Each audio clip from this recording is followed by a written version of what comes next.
Tonight's Q&A session. My name is Bridget Barry and I coordinate Farming for Nature. Farming for Nature was set up to inspire and encourage farmers that farm or wish to farm more for nature. One of the ways we do this is that each year we find exemplary farmers that work alongside nature on their farms, and they share with us their kind of practical tips and actions, especially through this Q&A. So it's a good way to hear from these farmers, but also ask your pressing questions on their farming system and any questions you have around how they incorporate nature into their land. So I'll kickstart the session with a few questions, and if you have any questions, please put them in the chat box, and I'll facilitate them. And then if you miss, or you know of anyone that would enjoy this session, it will be up on our YouTube channel in the next 24 hours, so you can pass on the link to anyone on the YouTube channel or find Farming for Nature on that. So on to tonight's session. I'm delighted to welcome one of our more recent ambassadors called Joe Roche. Joe is a dairy farmer in Wexford. He farms there with his daughter Ellen, a herd of dairy cows. Joe, hello, and thank you for joining us this evening. Are you there? Hello. Yeah. Are you giving? If you want to turn on your video there, Joe. You see you. Yep, okay. There you are. Great. Hi, Joe. Hi, how's it going? Thanks for joining us this evening. Joe, we might just start with, you might just tell us about your own journey into farming and onto this farm. Well, I was born and raised here. Attended Ag College, down to Leavensburg, attended Ag College, was down to Farm Apprenticeship Board at that time back in the late 70s. And didn't expect to come home, but came home around 1980. And we're here ever since, like, you know. At that time, there was 4 brothers in school, brothers and sisters. We're still studying. There's 18 cows, 70 ewes, and about 30 acres corn as a system, mixed farm, a couple of acres potatoes. And so look, we started getting into the cows. It was a difficult journey getting into the cows because we lost the herd a couple of times through brucellosis and TB, and we're on around 110, 15 cows at a minute. Okay. So that's very early, you know. And there's no ewes anymore, or there's no sheep anymore in the herd? No. Sheep are gone. It's just a straight livestock farm now. All cows, the followers, and maybe some dry stock, you know. Great. And so can you tell us about your farming system a bit more? Like, when are you calving? Are you milking twice a day? Do you move them around a lot? Maybe you just tell us a bit about your system, Joe. Well, the system is that we're kind of an autumn calving herd, not fully autumn calving now. We'd have around 60% autumn calving, 40% spring calving. Northern Standard Milk Parlour, we supply Strathroy both. The system, I suppose, we have a field system rather than a paddock system. Some of the fields are maybe 4 or 5 acres, others are 8 acres. So you just divide them just in half and maybe strip graze them when you have to and stuff. All the forage is made at home. We buy in straw. We're all straw bedding. We buy in straw, which has become an expensive commodity at the moment, but we kind of like it. Like, you know, we like it for the dung, especially for the land. I find the slurry is very heavy on land, I think.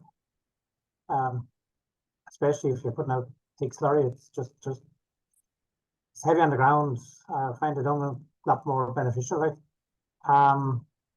we have put in some multi-species for the last, I think the first field is in about 6 years ago.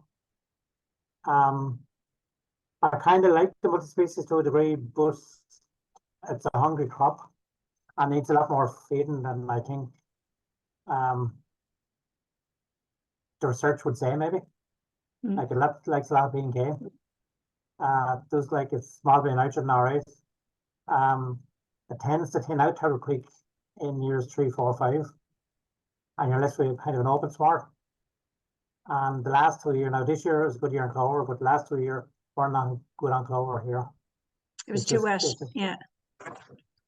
And are you quite free draining, or are you? Oh, we'd be very mixed that way. We've some free draining, but we've run into the Macklemores as well. I don't know if you've heard of Macklemores or not, but that has heavy clay soil like that runs kind of from Arco down towards just below Kilmuckridge there on the Wexford coast. It's a strip land about 2 mile wide. And we're on Tower Hill now. Part of the land on the hill would be dryish, but the land on the road would be heavy and out at the back, like, you know. Yeah. Very okay. So there's a few things there to go back to. Is one, you were talking just about the kind of the compost or the dung you prefer over the kind of the slurry. So do you have flatbeds as well as slatted houses, or do you calf out of slatted houses? How do you kind of collect the dung? Well, the dung is, you know, you straw bitten, like, you know, you just have a straw chopper and just put it on top of them. Okay. And then every so often you clean out the shed and store it. Okay. We would find all right the stuff that is taken out of the shed and turned and moved a couple of times, breaks down a lot quicker on the soil and all. But it's something Ellen has a particular interest in is the composting. Now we haven't done much on it yet, but there last year we did try cardboard in it, and we found the cardboard very good at drying up, and it did compost better nearly, and very little seepage. You lost very little of the liquid out, like, you know what I mean. So are you talking like a big mound of manure with cardboard on it, or just kind of a small a study site? No, you did the whole lot with a cardboard on top. Okay. And did you get the cardboard? Sorry, did you get the cardboard just from local retailers, or did you get it in? Yeah.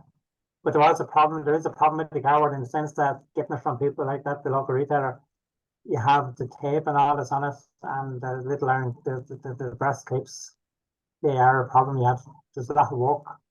Yeah. So we didn't do it last year, no. Yeah. Okay, and that's interesting about the multi-species swords that you were saying, it kind of thins out after a few years. Have you spoken to other people about that? Is that kind of common, do you think, when you've seeded a field, or is it the grazing system, or is there any kind of feedback that you kind of got into how to improve it going forward? Yeah, well, the feedback is kind of that the salads, as they call them, or the herbs and all do die out, like, you know.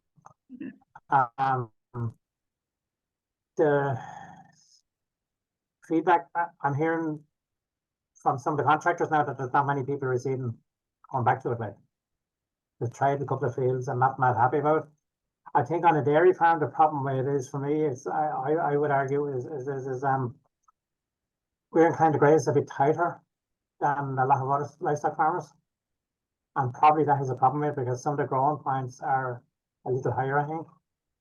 But I still like it as a crop, you know what I mean. It's good for that 2 or 3 year. And you're usually left with a reasonable reseed on it. Last 2 years, like I say, the clover didn't do well. And I think that was down to the 2 cold years, like, you know. So the clover seems to need to eat, like, you know. And did you see the fields that you had reseeded with multi-species compared to the other fields? You know, like we would have had a very wet year last year. Did you see any improvement in terms of the soil structure and like with the rootings or any of that, or was that not evident on your land? Well, I would have one field there that was quite wet, that was done as part of the EIP program, and definitely it did improve the carrying capacity of stock in the sense that it was able to carry it a bit better than the fields joining it. There's definitely stuff like that going on. The other thing is, I find where it is, maybe it's imagination, but I think there's less weeds in the grass, like. You don't have as much thistle. Thistle is a problem the first year, but after that, once you get out of that one, you don't have that much. The ducks don't seem to be a problem in it as much as ordinary grassland. And other weeds, there's not that much other weeds in it. I don't know what it's. Maybe there's more stuff going on under the soil than there is on top of it. You know what I mean? That we just don't know about yet, like, you know. But it's a crop I kind of like, except it leaves the sward to be holding. Ellen themselves and Paddy have been talking about there that they need to maybe rejuvenate every 3rd or 4th year. Maybe stitch in or something like that, like. I did a field last year. I did actually 2 fields last year. One worked out pretty well. The other one I used oh, I can't think of the name of the cedar, but it had the heavy rock crumbler on the back of it. And I actually think it did more harm than good. Okay. Crumbler was so heavy, like. Okay. I think So it wasn't suitable for your land anyway. I don't think so. No. And do you find the cattle graze? Do they? I don't know. Is it hard to tell if they enjoy it or not? I mean, They they're do seem to enjoy it. Definitely when it's fresh. Of course, yeah. they do seem to enjoy it now. And wouldn't think there's massive difference in production. I don't see that, like. But we'll be plowing one of the fields. The first field is sold. We'll be plowing it next spring, so that we'll know better what the soil is like in under when we do that, like, you know. Yeah. Fair enough.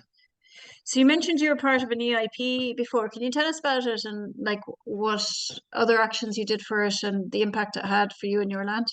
And Yeah. just for people who don't know what an EIP is, it's the what are they called? The environmental innovation programs, and they're kind of funded to do these kind of community. Well, when I say community, networks of projects in areas. So sorry, Joe, you might just talk about the EIP that you were involved in. Yeah, the EIP I'm involved in is started through a group in Ballymoney there. There's a little stream kind of rises on the land here. It flows into the beach of Ballymoney, and the residents down there were concerned about the stream, I suppose. And they approached me to say, well, they tried to the 3 or 4 farmers that's on the stream. But I took a chance on going in with him anyway. And what we did that year was we put in a kind of a holding pond or a settlement pond, I suppose. And it was designed in such a way that the water came into it. It was shallow and then went to a deep end, and then kind of did a kind of a semicircle. And as the water came back out of the pond, it rose again. The pond got shallow again. The aim was to try and get the sediment to drop and stay in the pond, like. And then further down, we did a few beaver dams, as they call them, to try and slow the water as it goes along, like. Look, it was an interesting. How I'd find about a lot of these things is there's no backup from. That pond is there now about 3 years. There's ongoing maintenance needed, in the sense that it probably needs to be cleaned out occasionally. The beaver dams we built, the timber would have disappeared, kind of, or rotted away, like. You know, it didn't stay there. Whilst we reseeded one field with the multi-species, which seemed to work. They found bats here as well. They found a colony of bats in the house here, which proved interesting. There was 50 bats in it, all with their babies. Oh, wow. Yeah. And out of the 8 or 9 species of bats in Ireland, they found 7 between my place and beach in Ballymoney to stream, like. So that was interesting, like, you know. Yeah, and I suppose that's the combination, that there must be kind of good waterways with the insects and whatever, and then you have woodland as well, don't you? You have what, 13 acres of woodland, is it? No, there's about 13 acres altogether of what would you call it? There's be wet woodland, there's 2 patches of wet woodland, and then there's rocky outcrop. That's a kind of a totally different scenario than the wet woodland, like. But there is about it's about 3 acres of wet woodland in total. So does that flood seasonally, or is it wet all the time, or is it? Most years is wet most of the time. It doesn't really flood, but it is kind of that heavy soil, and the springs keep them wet, like, you know. Yeah. Most of the year. And what's the dominant species down there? Would it be kind of willow and alder, or? Willow, alder, and hazel. Maybe hazel. That's what they go. Yeah. Very good. With the goat willow, you know, the ordinary traditional goat willow. Okay. The alder is quite common as well. And presumably the beaver dams didn't produce any beavers, but did you see any kind of impact of what it did do? Like, did it filter the water? Did it? Yeah, sorry, Bridget. Yeah, I'm cutting across you there. Sorry, yeah, the beaver dams definitely held back sediment. It's unreal how much sediment they actually stopped, like, you know. Okay. Considering you had holding pond above, you'd imagine that would have held most of it.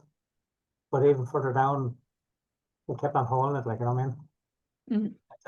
Which was, I was very surprised at the dams, the way just held onto the water, or the soil, I should say, you know, the bits of particles. Yeah. Yeah.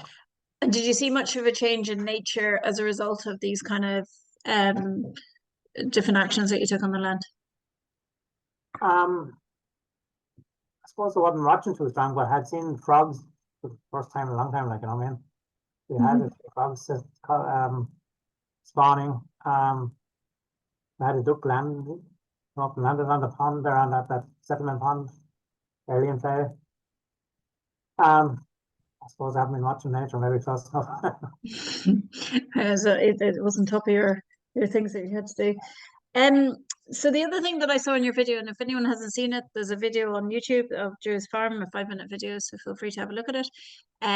You know, it kind of demonstrates that you have a very keen interest in hedgerows on your land as well, Joe. Do you want to tell us a bit about your hedgerows and what you've done to improve them, or how you encourage them or enhance them in any way? Yeah, well, the hedgerows, I suppose, look at it being there for the field system here hasn't changed a lot in the last couple of 100 years. It's only about 4 ditches moved out. So the hedgerows were kind of there natural. Then we got into, I think it was the glass, there for a couple of years, and we did quite a bit of planting that time. We firstly mulched the hedgerows back. I would have done 700 meters or 800 meters. Mulched them back and then planted them with hawthorn, you know, the different varieties, white arm, blackthorn, and all that. So they've come back fairly well now. They've come back and doing well. Like, you know, and it's nice to see the blackthorn in parts right now where there was no blackthorn. You know. Yeah. So the hedgerow, the biggest trouble I find with the hedgerow is it's hard to get the hedge trimmers to understand what you're trying to do, like, you know. They're Used to what they do, yeah, how they do it, yeah. so used to short back sides, so we call it, like, you know what I mean? It's hard to get them out. Yeah. Whereas if you were cutting tight the whole time, you end up with nothing on the grass. I don't know if you'd not or not, but if you go for this tight cut, an awful lot of grass comes through and actually smothers the natural plants then, like. Yeah.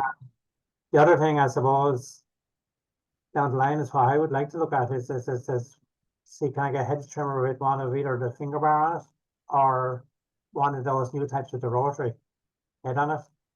Because I was inquiring about it there, and I was talking to one of the hedge trimmer makers, and they were just saying that they designed the hedge trimmers to do as much damage as possible to the hedge, keep it back, you know, just prevent it growing, like.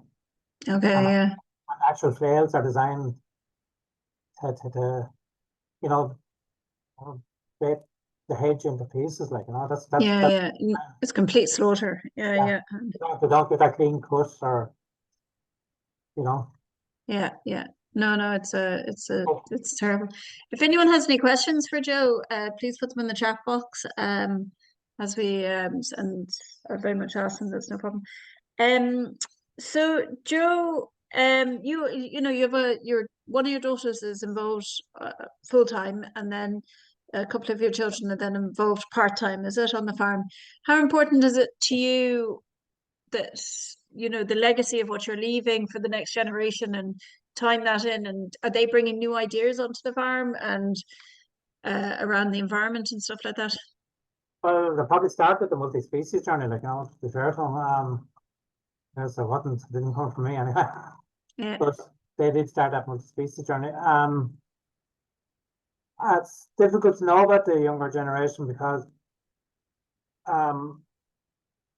it's difficult to know because I don't see the nature's being a priority, not the way we might think it should be. I suppose the pressure is on to try and make a living and to try and get a living that will match the health of their brothers and sisters. You know, and that doesn't leave much room for nature, like, you know, not in the kind of system I'm in, like, you know. Yeah. But at the same time, look at there's pockets there, and I'd imagine they will look after them, like, you know. While it's growl and give out sometimes, they do still enjoy the areas, like, you know, man. Yeah. You gotta enjoy where you work. I mean, Do you feel that there's kind of, is there starting to be a shift or not from heavy production to nature, or will it pay? What's your hope for the future, Joe, in terms of nature paying? I think there probably is a shift from the heavier production, maybe in a certain amount of them, because the workload is just too much. And probably because if they cut back on the numbers, if that starts to cut back, well, then the nature will benefit. Like, you know, it will probably happen maybe in reverse. You know what I mean? In the sense that if the numbers drop, there will be more time to look after nature and stuff. But when you have, you know, when you have 110 or 15 cows and you're kept going there, you're measuring grass, you're changing fences, you're looking after the other stock, you're trying to get the fertilizer spread, the dung spread, you know, and all this is going on. There's not much time spent on the nature side of it, you know what I mean? Mm. That's how I would say as a commercial farmer. So that's the time you have just to set up doing the job you do, like. Yeah. You know? So how would you like to see it change if you could change it for a brighter future for nature? Well, I think that it's not that I'd like to see the numbers going back, but I think definitely the efficiency of becoming like if the income can stay up for smaller numbers, I think that's where nature will benefit. Mm. As that will release the time for spend with it, like, you know what I mean? Because that's grand to say in nature, just leave it. But at the same time, you come down to your hedge trimming and stuff like that. You come down to the likes of the beaver dams, you replace them every couple of years. All of this stuff takes, you know, it just doesn't, you know, it just doesn't happen. It does need time, like, you know. Mm. So that's another job that needs to be done, like. When you were doing the EIP, did you feel there was obviously an EIP relies on lots of farmers to be involved? Did you feel there was resistance, or did you feel it was kind of easy to get a few other community members involved in doing actions for nature on their land? Farmers are very nervous about all this stuff, I think. That's what that would be my observation. And I suppose farmers, the goalposts change so often in the last 20 years has made them nervous, maybe, or I wouldn't like to use the word disillusion, but has made them nervous that they're, you know, there's been a lot of moving of the goalposts and the into milk, get out of milk, you know, the tillage man of investing big equipment, so very little for corn this year. All that stuff is, you know, it eats at the morale a bit, like, you know. Mm.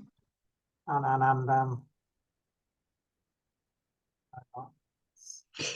But did you, because I know that you were kind of heavily involved in kind of getting others involved in the EIP.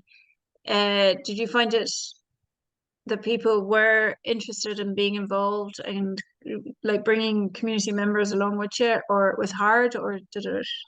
the community members was the easy bit, like, you know, because the other farmers is probably the difficult challenge, like. Mm.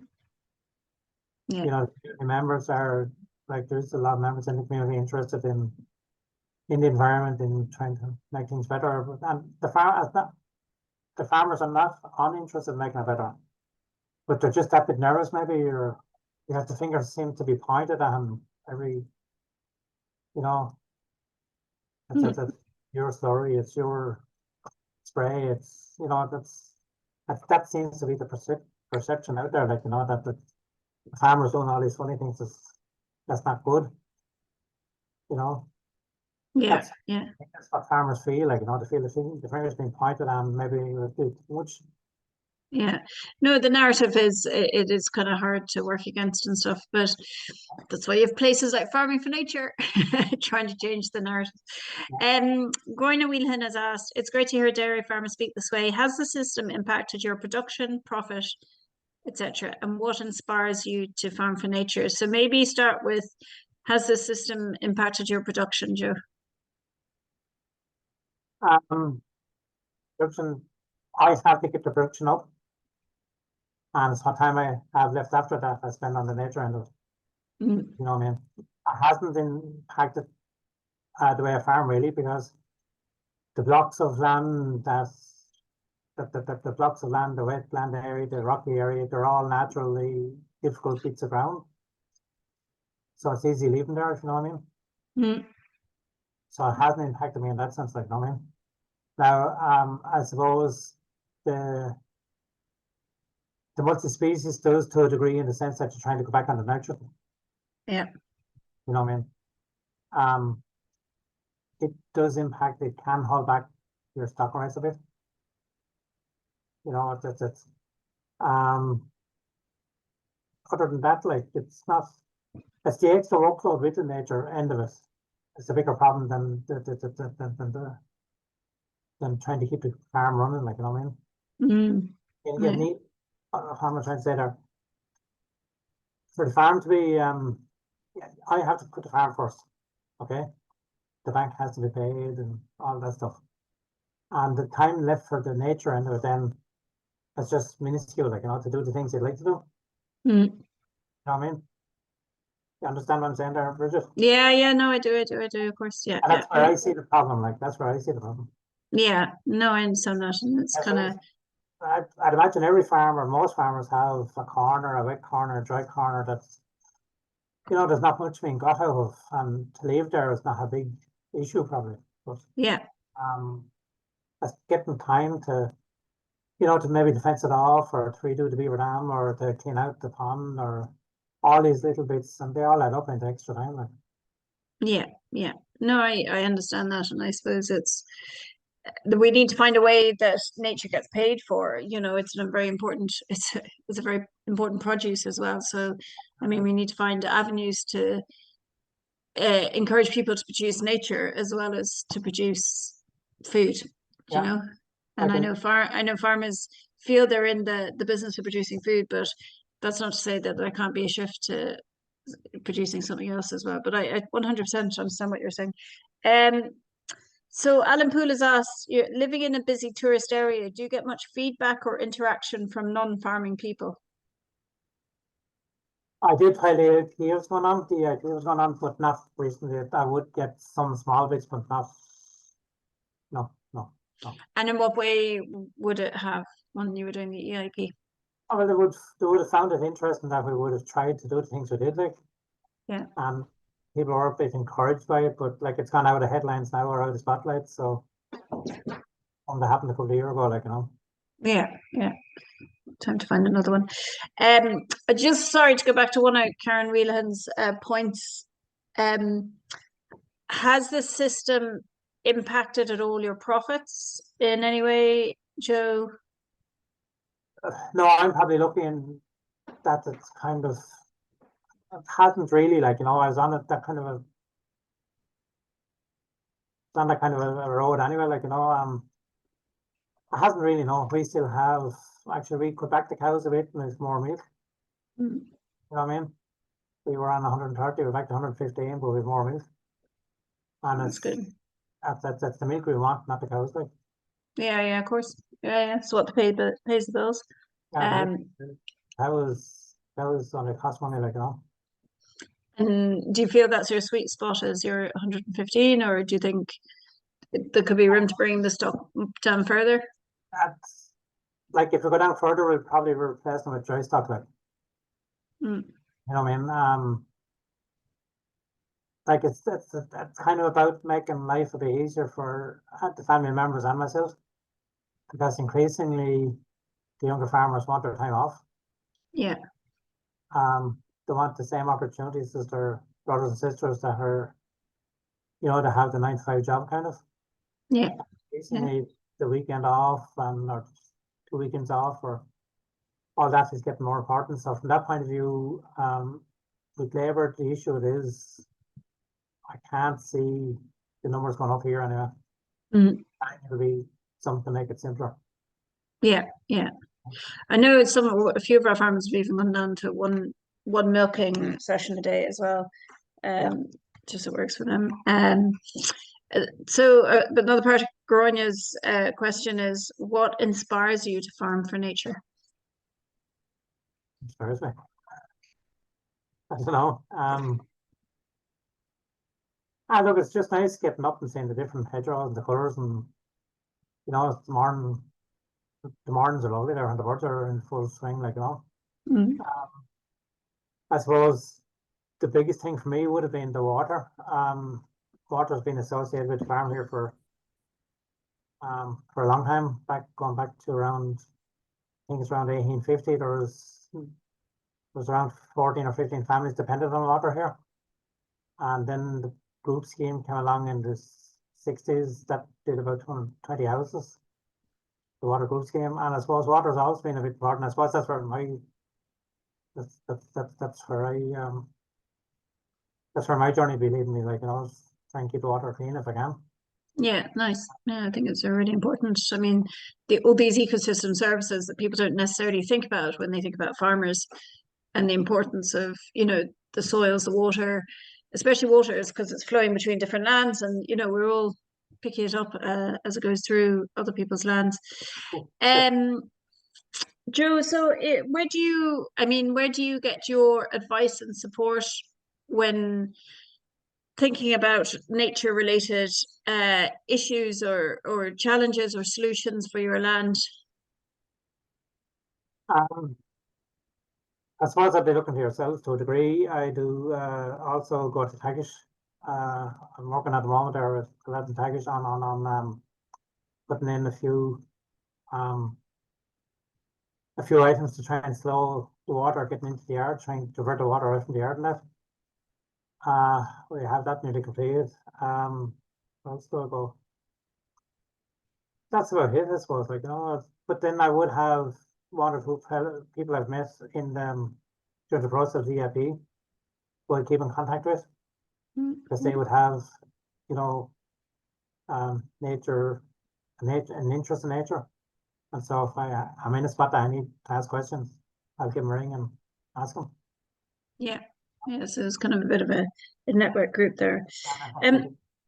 I'm coming to the end of my questions. So if anyone has any questions that they want to ask Joe, feel free to pop them in. Joe, just when if you were to give a fellow dairy farmer in Wexford or elsewhere, but in similar kind of land system or farming system and land type, you know, your top tips for nature on your land, what are the easy wins that you can do on your land for nature? Well, sure, the easy wins are the kind of the hare's corner, leave the corner, like, you know, that's a very easy win. It's just leave it there. Especially if you don't need it, like if that's one of the things.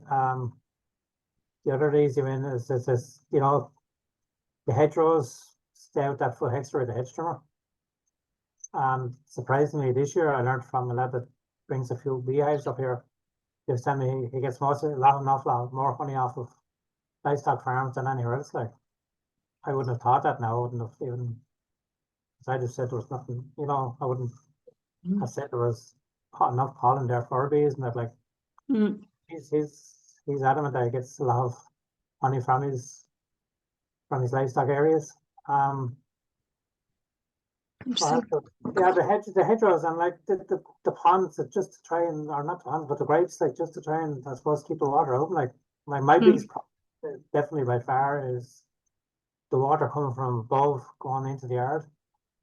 And if I can sort that problem, I think it'll be a big help to me, like, you know. Yeah, fair enough. Well, hopefully that works out for you. And tell me, how hopeful are you for the future of farming for nature and just kind of different networks and stuff? What's your kind of parting message there? Again, say it again, Bridget, sorry. Oh, how hopeful are you for kind of for nature in the future on farms, or what needs to be done so that you can be hopeful? Well, I'd be reasonably hopeful because well, unless things change in the EU, but the way they're showing us is less pesticides, less fertilizer, and all of that, you'd hope will benefit, like, you know, I mean, they're showing us for less stock. It's, you know, that's the cleaner water, all that stuff is just very hopeful. You'd have to be hopeful, like, you know. But I don't know, is nature under the pressure we think it's under either? Like, you know, nature is very resilient, like. It has a great habit of telling you to shake off. I'm going to do that. I think the science will say that nature is under pressure, but at the same time, it is very resilient, and it does, if it's given space, it does find its way back, which is great. But it needs to be given the space and not the space to be taken from it. Yeah, you're probably right there, but like there's a lot more pressure from a lot of other sources as well, like, you know, like Alan there mentioned the tours thing, but like there's a lot of pressure from, not how you put it now, but like there is a lot of pressure. Like there's no problem with the lad next door going down and taking out his hedgerow and around the house or taking down the trees and stuff, and you know, like there should there not be more a uniform approach to everyone rather than just the farmer, like, you know. Yeah. No, there's I think a lot more awareness is needed, and then a lot more kind of support is needed for nature around the place. Listen, sorry, Joe. I suppose more awareness in the schools and education in the schools and stuff as we go forward, like, you know, and possibly on the ag courses as well, like, you know. Yeah, no, definitely. I mean, it's quite what's been taught about biodiversity on these green certs and stuff. Joe, have you any other final words before we call it a day? Is there anything else you'd like to say about farming for nature or farming alongside nature or any of that? It's not much else I'd like to say, but the one thing we don't talk about much is the soil, which is probably more important than what we actually see every day. It's going to see the hedgerows, the birds, and the bees, but there's probably an awful lot more going on in the soil than we actually know. And I just wonder, are we looking after it at all? Because the girls would, the lads here would say, for the amount of rain we get, there's not enough of the rain, the water actually getting into the soil. There's too much runoff. So it's a whole area that is not touched on at all, I think, or very little. And that's one area I think we need to look at more than anything, because if they haven't got the soil, with nothing. Like. Yeah, of course. Yeah. No, it's definitely needs to be focused on a lot more. Listen, Joe Roche, thanks very much for your time. If anyone wants to share this with anyone, it will be up on our YouTube channel in the next 24 hours. Please join us again for our next Q&A in September, which will be with Nigel Gillis. And Joe, I think you have a farm walk, don't you, in September or October, is it? October 21st, is it? Okay. So that's up on our website or up on Ticket Tail under Farming for Nature. If anyone would like to go and see Joe's farm and see in firsthand what's going on there. Thanks very much for everyone for joining us. Thanks, Joe, for your time, and we'll see you all again soon. Take care. Goodbye.